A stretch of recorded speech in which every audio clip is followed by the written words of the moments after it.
اعوذ باللہ السمیع العلیم من الشیطان الرجیم بسم اللہ الرحمن الرحیم سبحانک لا علم لنا الا ما علمتنا انک انت العلیم الحکیم رب اشرح لی صدری ویسر لی امری واحلل عقدۃ من لسانی یفقہوا قولی رب زدنی علما یا ایھا الذین آمنوا استعینوا بالصبر والصلاۃ۔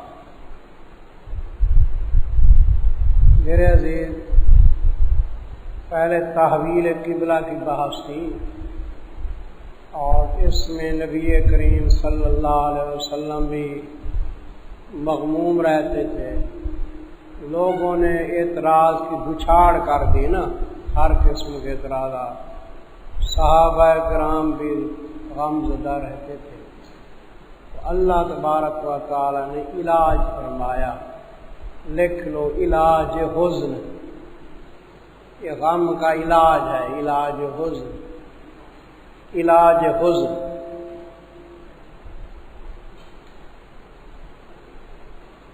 میرے عزیز، غم کا علاج یہ ہوتا ہے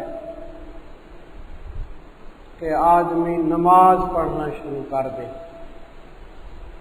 ہماری امی عائشہ رضی اللہ تعالیٰ عنہ فرماتی ہیں کہ نبی کریم صلی اللہ علیہ وسلم کو جب پریشانی ہوتی نا تو آپ فوراً نماز شروع کر دیتے اور فرما دیتے قرۃ عینی فی الصلاۃ، نماز میں میری آنکھیں ٹھنڈی ہوتی ہیں۔ تو ہمیں بھی چاہیے کہ حزن کے وقت اللہ کو یاد کریں، نماز کے اندر مشغول ہو جائیں۔ میرا بھائی ایک تھا، فقط ایک بھائی تھا، مجھ سے چھوٹا تھا۔ وہ مرحوم کو سکرات طاری ہوئی، میں ساتھ بیٹھا رہا، تلقین کرتا رہا، کلمہ پاک کی، اللہ اللہ کی، تو مرحوم بھی کرتا رہا۔ جب اس کی روح پرواز کی نا تو مجھے وضو تھا، میں فوراً نماز کے اندر مشغول ہو گیا، نماز پڑھی، بالکل سکون ہو گیا، ٹھیک ٹھاک ہو گیا، سمجھے جی؟ تو آپ بھی ایسے کیا کریں۔ ذکر حق آمد غذائی روح را، مرہم آمد این دل مجروح را۔ زخمی دلوں کا علاج ہے ذکر حق، اللہ کی یاد، اور صبر بھی کرو۔ غم کا علاج یہ بھی ہے کہ کیا کرو؟ صبر۔ ہمارا حال یہ ہے کہ کوئی بڑا فوت ہوتا ہے نا تو ہم جزا فضا شروع کر دیتے ہیں ہمارے علاقے میں۔ اب جو جزا فضا شروع کرے اس کے ساتھ اور بھی شروع کر دیتے ہیں جزا فضا، یعنی جی ہاں جزا فضا شروع کر دیتے ہیں۔ تو اس لیے صبر اچھی چیز۔ میرے بیٹے جب شہید ہوئے حضرت مولانا سید احمد صاحب جلال پوری، تو میں حاضر ہوا، رویا تو علیحدہ رو لیا، کسی کے سامنے نہیں رویا، لیکن حضرت مولانا عبد المجید صاحب میرے بھائی ہیں لدھیانوی، اور مجھے ان سے بڑی محبت ہے، ان کو میرے سے بڑی محبت ہے، جو کروڑ پکا رہتے ہیں نا۔ وہ جو آئے، میں اندر بیٹھا تھا اپنے کمرے میں، وہ ملے تو بہت رونے لگے۔ میں نے ان کے دل پہ ہاتھ رکھا اور ایسا کہا، حضرت آپ اگر بے صبری کریں تو یہ سارا کمرہ ہی رونے لگ جائے گا، آپ خاموش ہوں۔ تو آپ میں نے کہا یاد کریں حضرت ابو بکر صدیق کا فتویٰ، من کان منکم یؤمن محمدا فإن محمدا قد مات ومن کان منکم یعبد اللہ فإن اللہ حی لا۔ یہ خطبہ حضرت کو تو خاموش ہو کے بیٹھ گئے۔ بہرحال بڑوں کو صبر کرنا چاہیے، ہاں؟ بڑے صبر نہیں کریں گے تو چھوٹے بھی صبر نہیں کریں گے۔ تو یہی علاج ہے حزن کا، غم کا علاج یہی ہے، صبر کرو اور نماز میں مشغول ہو جاؤ۔ علاج حزن لکھا ہے، باقی صبر کے 3 قسم یاد ہے نا؟ اچھا، اے ایمان والو مدد حاصل کرو ساتھ صبر کے اور نماز کے۔ ان اللہ مع الصابرین، انجام صبر۔ بے شک اللہ تعالیٰ ساتھ صبر کرنے والوں کے ہیں۔ ما صابرین کے نیچے لکھو میت خاصہ مراد ہے، میت خاصہ، میت خاصہ مراد ہے۔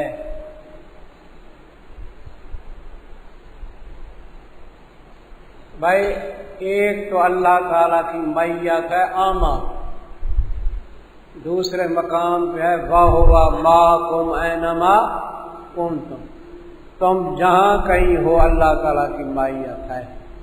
وہ میت کیا ہے؟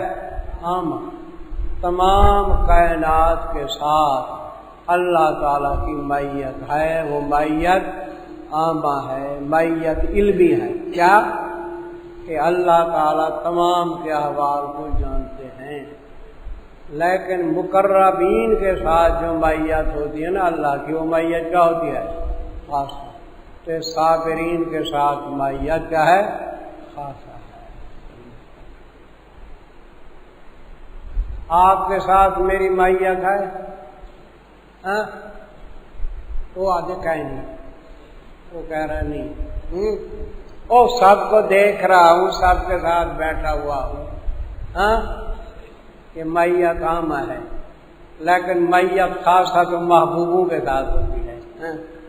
ہاں دیکھو نا میرے با وفا محبوب بیٹھے ہوئے ہیں، میت خاصہ ہے۔ یہ مثال میں نے آپ کو دے دی ہے، ٹھیک ہے نا۔ آدمی سب کے ساتھ بیٹھتا ہے، لیکن 1000 آدمی کے اندر 1-2 محبوب ہوتے ہیں، ان کے ساتھ کیا ہوتی ہے؟ میت خاصہ ہوتی ہے۔ وہاں توجہ بھی خاص ہوتی ہے، نگاہیں بھی کیا ہوتی ہیں؟ خاص ہوتی ہیں۔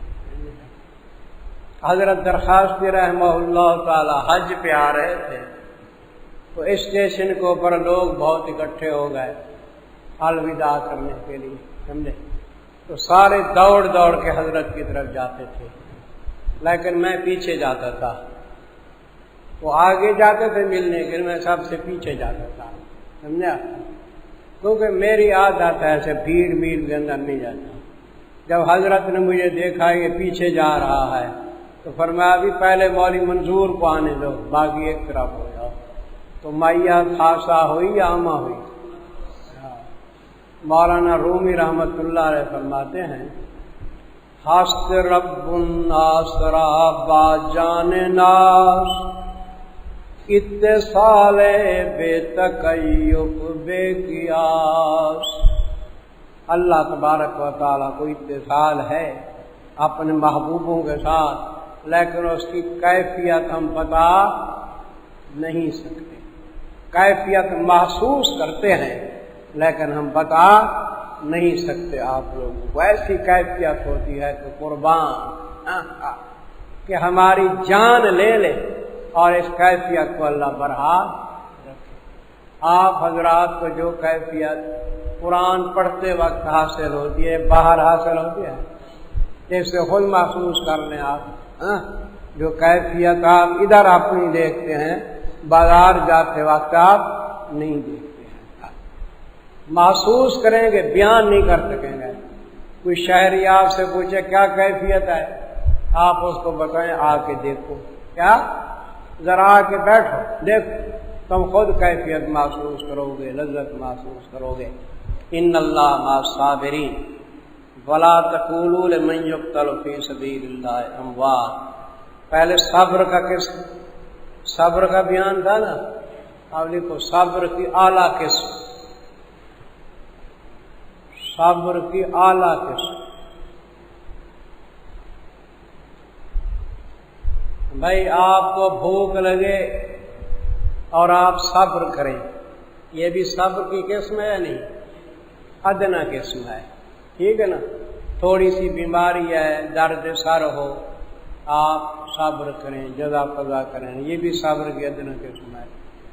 لیکن آپ کے عزیز و اقارب آپ کے سامنے شہید ہو جائیں، بیٹا شہید ہو جائے، باپ شہید ہو جائے، اور اس کے اندر صبر کریں، یہ کون سی قسم ہے؟ یہ اعلیٰ قسم، صبر کی اعلیٰ قسم۔ غزوہ بدر کے اندر 14 صحابہ شہید ہوئے تھے۔ غزوہ بدر ہے نا، پہلا غزوہ تھا، اس کے اندر کتنی صحابہ شہید ہوئے؟ 14۔ کافر تو 70 مارے گئے نا مردار میں، اور صحابہ 14 شہید ہوئے۔ 6 مہاجرین میں سے تھے، 8 انصار میں سے تھے۔ تو ان کے رشتہ دار جب بیٹھتے نا مدینے میں تو ایسے باتیں کرتے، یار جو شہید ہو گئے نا، آپ دیکھو ہم گوشت کھا رہے ہیں، حلوے کھا رہے ہیں، ٹھیک ہے نا، آپ پھل کھا رہے ہیں، مزے کر رہے ہیں، ان کو تو یہ مزے حاصل نہیں ہیں جو شہید ہو گئے۔ وہ یاد کرتے تھے شہیدوں کو، تو اللہ تبارک و تعالیٰ نے آیات نازل کری، ارے میاں وہ تم سے زیادہ مزوں میں ہیں، شہداء کو جو مزے حاصل ہیں تم سے زیادہ مزوں میں ہیں۔ تم دنیا کا رزقار ہے، وہ کس کا رزقار ہے؟ جنت کا رزقار ہے۔ تم دنیا کے لوگوں کو دیکھ رہے ہو، وہ اللہ کا دیدار کر رہے ہیں، تو شہداء کا مقام تم سے کیا ہوا؟ زیادہ ہوا۔ وَلَا تَقُولُوا لِمَن يُقْتَلُ فِي سَبِيلِ اللَّهِ أَمْوَاتٌ، یہ صبر کی اعلیٰ قسم۔ نہ کہو تم واسطے ان لوگوں کے جو قتل کیے جاتے ہیں اللہ کی راہ کے اندر کہ ہم اموات۔ اموات کی کیا ترکیب ہے؟ خبر ہے مبتدا محذوف کی، ہم اموات، کہ وہ مردہ ہے، ان کو مردہ نہ کہو، بل ہم احیا، ادھر بھی ہم محذوف ہے، بلکہ وہ کیا ہیں؟ زندہ ہیں۔ نیچے لکھ لو حیات شہداء، بلکہ وہ زندہ ہیں، ولکن لا تشعرون، سمجھے جی؟ اور لیکن تم شعور نہیں رکھتے۔ شعور کا کیا معنی؟ وہ اس دنیا سے تو چلے گئے ہیں نا عالم برزخ میں، دنیا سے وہ چلے گئے کس کے اندر؟ عالم برزخ کے اندر ان کو زندگی اور حیات حاصل ہے، زندہ ہیں، لیکن تم شعور نہیں رکھتے، تم ان آنکھوں کے ساتھ اس کا ادراک نہیں کر سکتے۔ بھئی ایک آدمی آپ کے ساتھ سویا ہوا ہے، وہ زندہ ہے مردہ ہے؟ زندہ ہے نا۔ وہ خواب دیکھ رہا ہے کہ میں حج کرنے چلا گیا، بیت اللہ کا طواف کر رہا ہوں، فلاں کچھ ہے فلاں کچھ ہے، پھر جب اٹھتا ہے نا تو تجھے کہتا ہے کہ میں نے یہ خواب دیکھا حج بیت اللہ کا، تم کہتے ہو جھوٹ بول رہا ہے، تم اس کو کہتے ہو جھوٹ بول رہے، ٹھیک ہے، خواب تو اس نے سچا دیکھا، لیکن آپ نے ادراک نہیں کیا، آپ اس کو سمجھے کہ میرے ساتھ سویا ہوا ہے، کہاں حج کرنے گیا تھا، بات سچی کر رہا ہے، لیکن آپ اس کا ادراک نہیں کر رہے۔ کیوں؟ اس لیے کہ وہ عالم خواب میں ہے۔ کیا؟ تو جب عالم خواب کی چیزوں کا آپ ادراک نہیں کر سکتے تو عالم برزخ کی چیزوں کا ادراک کر سکتے ہیں؟ ایک دوسرے کو مار رہے ہیں، پٹائی کر رہے ہیں کہ ہمیں نظر نہیں آ رہی جی ان کی زندگی، نظر نہیں آ گئی، مر گئے مر گئے مر گئے۔ کوئی اللہ کے بندے قرآن کا زندہ ہے، باقی تمہیں تو ادراک ہو ہی نہیں سکتا۔ قرآن نے صاف کہا ہے ولکن لا یشعرون، لیکن تم شعور نہیں رکھتے۔ میرے عزیز ذرا کو احساس بھی کیا کرو مسائل کا۔ ابھی میں گوجرا والے گیا تو وہاں نعرہ دیکھا، سنا جی، نیا نعرہ، سمجھے؟ عجیب نعرہ تھا۔ ایک آدمی کہتا تھا کہ مردے، دوسرے کہتے تھے نہیں سنتے۔ یہ وہ نعرہ ہے، یہ عجیب نعرہ لگایا ہے انہوں نے۔ ایک آدمی زور سے کہتے مردے، دوسرے کہتے نہیں سنتے، یہ نعرے لگتے ہیں۔ وہ ہماری بات تو تم بھی نہیں سنتے، تم مردوں کی بات کرتے ہو، میں کہتا ہوں ہماری بات تم سنتے ہو، تم زندہ ہو کے نہیں سنتے، کہتے ہو مردے نہیں سنتے، میں کہتا ہوں تم نہیں سنتے، تم زندے نہیں سنتے۔ ہم کافی عرصے سے تمہیں قرآن پڑھا رہے ہیں، حدیثیں پڑھا رہے ہیں، تم زندہ نہیں سنتے، تم مردوں کی بات کرتے تو مردے نہیں سنتے، تم زندہ نہیں سنتے۔ تو ایسے ایسے نعرے نہ لگایا کرو، یہ وقت ایسا نہیں ہے کہ ہم آپس میں لڑیں بھیڑیں۔ بات ہوئی ہے، ہم کہتے ہیں اکابر دیوبند کی اتباع کرو۔ بھائی وہ ہم سے علم میں زیادہ تھے یا نہیں؟ علم میں زیادہ تھے، تقویٰ میں زیادہ تھے۔ جو کچھ انہوں نے قرآن کا مفہوم سمجھا، سچ سمجھا، حدیث کا مفہوم سچ سمجھا، فقہا کی بات کو انہوں نے سچ سمجھا، سمجھے؟ ہماری عقل کیا ہے؟ تو یہ عقیدہ رکھو حیات شہداء کا، لیکن چونکہ وہ عالم برزخ کے اندر ہیں، ہماری آنکھیں یا ہمارے حواس اس کا ادراک نہیں کر سکتے۔ یہ ہے ولاکن لا تشعرون کا معنی۔ اچھا آپ سمجھو جی، قرآن پاک میں ہے من النبیین والصدیقین والشہداء والصالحین۔ اب شہداء کے لیے جب حیات ثابت ہے قرآن سے، تو نبیوں کے لیے بکری کی اولاد ثابت ہے نہیں، کیونکہ شہداء سے اوپر کس کا درجہ ہے؟ صدیق کا، اور صدیق کے اوپر کس کا درجہ ہے؟ نبیوں کا۔ تو قرآن پاک سے حیات شہداء عبارت النص سے ثابت ہے، اور حیات انبیاء دلالت النص سے ثابت ہے۔ کس کے ساتھ؟ جیسے قرآن پاک میں ہے کہ ماں باپ کو اف نہ کہو، ولا تقل لہما اف ولا تنہرہما، ہے نہیں؟ اب ایک آدمی کہتا ہے کہ میں ماں باپ کو اف تو نہیں کہتا زبان سے، چھڑکتا بھی نہیں، خاموش ہو کے پٹائی کر دیتا ہوں ماں باپ کی، یہ جائز ہے؟ ہاں ڈنڈا لے لے کہے، قرآن نے تو کہا کہ اف نہ کہو، میں اف تو نہیں کہہ رہا، نہ جھڑک رہا ہوں، میں تو پٹائی کر رہا ہوں، خاموشی جائز ہے۔ تو آپ کہیں گے بھئی عبارت النص سے تو یہ ثابت ہے کہ اف نہ کہو، لیکن دلالت النص سے یہ ثابت ہے، پڑھا ہے نا کتابوں کے اندر، کہ کسی قسم کی ایذا نہ دو، یہ پٹائی تو اس سے بھی بڑھ کے ہے۔ تو اسی طرح دلالت النص سے کس کی حیات ثابت ہے؟ انبیاء علیہ السلام کی ثابت ہے۔ ان اللہ حرم علی الارض ان تاکل اجساد الانبیاء، حدیث ہے، اللہ تعالیٰ نے زمین پہ حرام کر دیا ہے وہ انبیاء کے جسم کو نہیں کھاتی۔ تو انبیاء کی شہداء یہ ہمارا اعتقاد ہے، ان کے جسم کیا ہیں؟ محفوظ ہیں، یہ بھی ہمارا اعتقاد ہے۔ جسم کے ساتھ روح کا اتصال ہے، یہ بھی ہمارا اعتقاد ہے۔ شاہ ولی اللہ رحمۃ اللہ علیہ کے بیٹے ہیں شاہ عبدالعزیز محدث دہلوی، ان کی ہے تفسیر عزیزی آخری پارہ، وہ میرے پاس موجود ہے۔ شاہ عبدالعزیز محدث دہلوی نے لکھا ہے کہ روح کا اتصال ہے کس کے ساتھ؟ جسم کے ساتھ۔ میں نے حضرت مولانا سرفراز خان صاحب میرے لیے بمنزل والد تھے رحمہ اللہ تعالیٰ کی خدمت میں، یہ حوالہ لکھ کے بھیجا۔ میں نے عرض کیا تسکین الصدور کے اندر اور بہت حوالے ہیں، لیکن یہ حوالہ نہیں ہے، آپ میری طرف سے ہدیہ قبول کریں۔ حضرت نے بہت دعائیں کی۔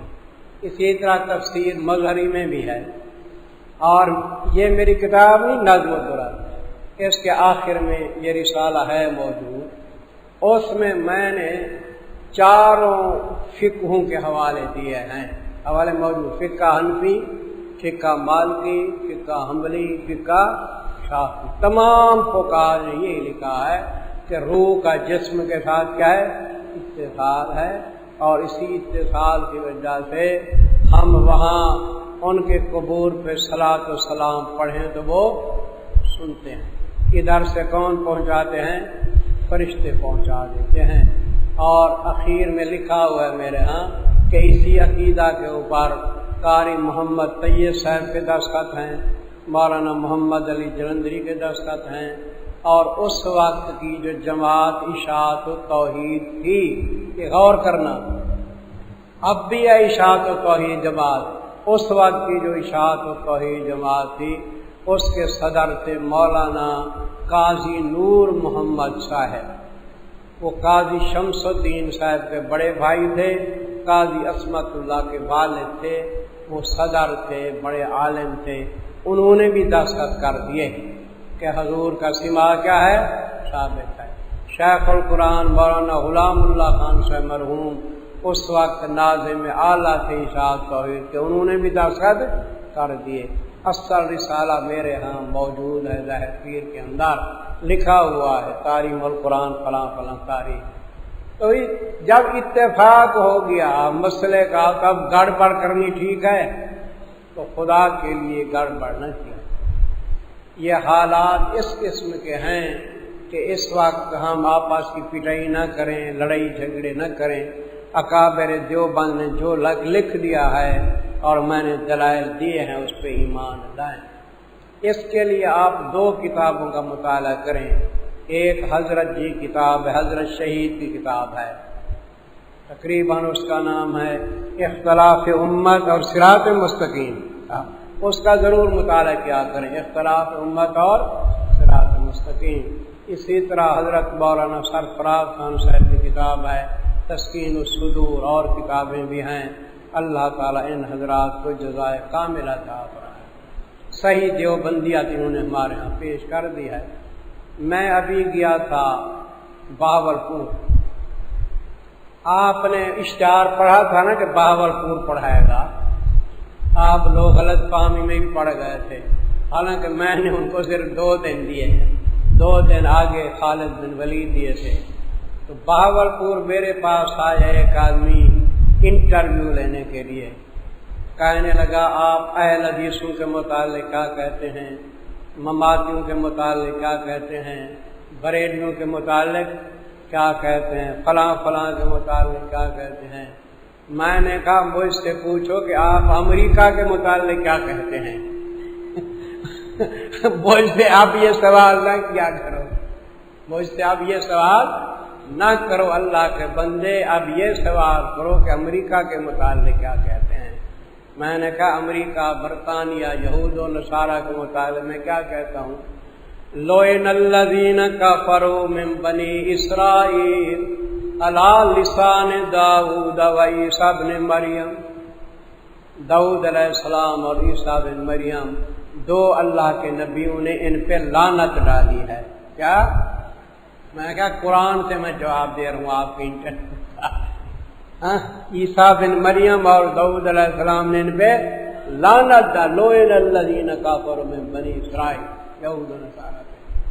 میں نے کہا اور آیا سنو، من لعنہ اللہ وغضب علیہ وجعل منہم القردۃ والخنازیر، خدا کا غضب ان پہ، ان میں سے بندر بنے، خنزیر بنے۔ میں نے کہا سن لو، سمجھا جی؟ وہ ٹھیک کیا، میں نے ٹھیک نہیں کیا۔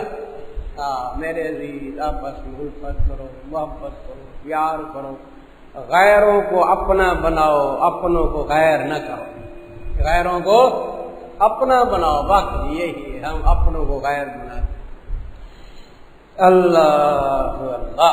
اچھا جی، والا نبلونکم بشیء من الخوف، سنت اللہ کا بیان، یہ ہے جی سنت اللہ کا بیان۔ لکھو، آپ میری طرف کیوں تک رہے ہیں، لکھو سنت اللہ کا بیان۔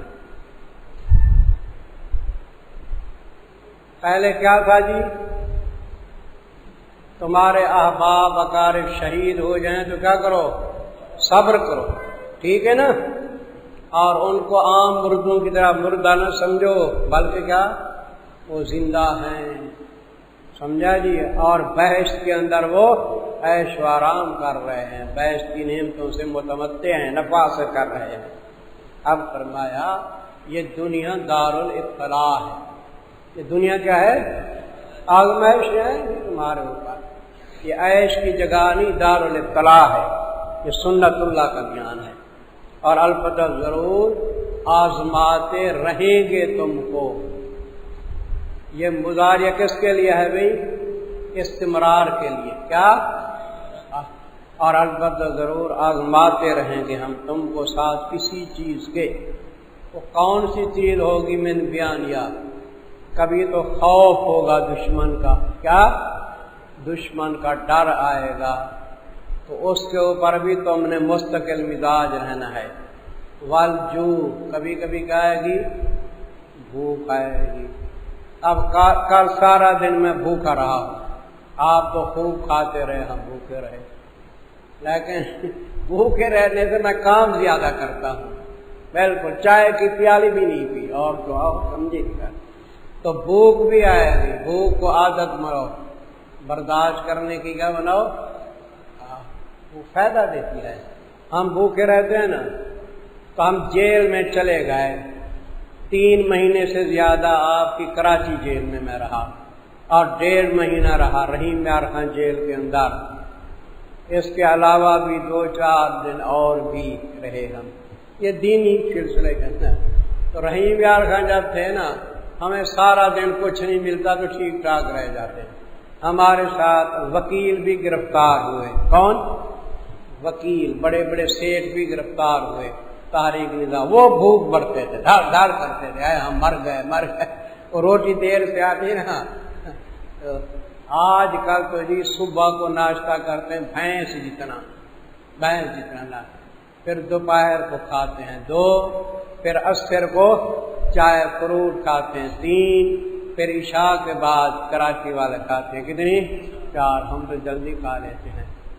تو ہم الحمدللہ، میری عادت جو ہے نا ظاہر پیر کی، بس صبح کو 1 روٹی کھائی، شام تک کافی رہتی ہے، اور کبھی کبھی شام کو بھول بھی جاتا ہے کھانا، 1 روٹی 24 گھنٹے بھی کام لے جاتی ہے۔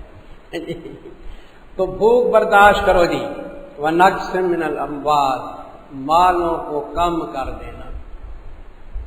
کبھی کبھی یہ آزمائش آئے گی کہ تمہارے مال کیا ہوں گے؟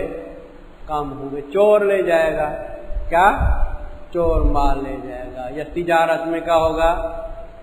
خسارہ ہو، تو برداشت کرو۔ نقص من الاموال والانفس، جانوں کو کم کر دینا، جانوں کو کم کر دینا، یہی بیماری ہوئی کہ مر گیا، پہلے تو شہادت تھی نا، یہ عام مرنا ہے۔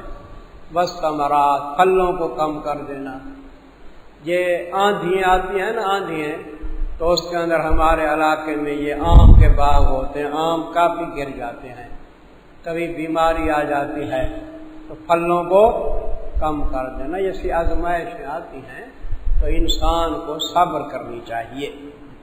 وَبَشِّرِ الصَّابِرِينَ، ان تمام آزمائشوں کے اندر اللہ نے فرمایا صابرین کو خوشخبری دے دو، کیا؟ ان تکالیف میں جو صبر کرتے ہیں ان کو خوشخبری دے دو۔ الذین اذا اصابت، علامت صابرین، اب صابرین کی علامت، صابرین وہ ہیں جب پہنچتی ہے ان کو کوئی مصیبت، مصیبت نکرہ ہے یا نہیں؟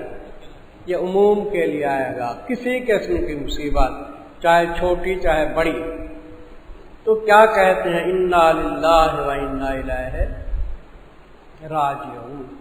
حدیث پاک میں آتا ہے کہ آپ کا چراغ بجھ جائے نا، تو اس پہ بھی کیا پڑھا کرو؟ انا للہ و انا الیہ راجعون پڑھا کرو۔ انا للہ و انا الیہ راجعون کی میں نے ایک جگہ تقریر کی تھی، کوئی وفات ہو گئی، بڑی بہترین تقریر تھی، لوگوں نے پسند کیا۔ میں نے کہا دیکھو بھی انا للہ ایک جملہ ہے، و انا الیہ راجعون دوسرا جملہ ہے۔ پہلے جملے کے اندر اللہ تعالیٰ نے اپنی مالکیت کا بیان کیا ہے، کس کا؟ کہ تمام مخلوق جو ہے نا وہ میرے ملک میں ہے، تمام مخلوق کیا ہے؟ میرے ملک میں ہے، اور میں اس کا کیا ہوں؟ مالک ہوں۔ تو انا للہ میں تم یہی اقرار نہیں کرتے کہ بے شک ہم اللہ کے ہیں، یعنی اللہ کی ملک میں ہیں، اللہ ہمارا مالک ہے، ہم اس سے کیا ہیں؟ مملوک۔ تو مالک کو اختیار ہے اپنے مملوک میں تصرف کا، کیا نہیں ہے اختیار؟ مالک کو اختیار ہے اپنے مملوک میں تصرف کرے۔ آپ کے پاس مہمان آتے ہیں تو مہمانوں کے اعزاز کے اندر آپ کی کچھ بکریاں کھڑی ہوئی ہیں، 10 بکری ہیں، ان میں سے ایک بکری کو ذبح کر کے مہمانوں کو کھلاتے ہو،